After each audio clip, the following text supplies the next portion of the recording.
discussion, it is to an extent telltale that both of them definitely play a significant role in our life, both actions and words. But even then, I would say that words come before than the action, because whatever you think, ultimately you say to yourself. That gives you the idea that what actually you want to do.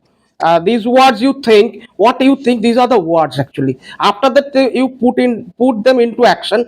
So words kept on just ransacking your brain and tells you to go ahead. They get the idea. So action definitely play a significant role. That is why you know very well that, there are many religious people whose dialogue we still remember, like the dialogue of Ramakrishna, right? As many thoughts, so many paths.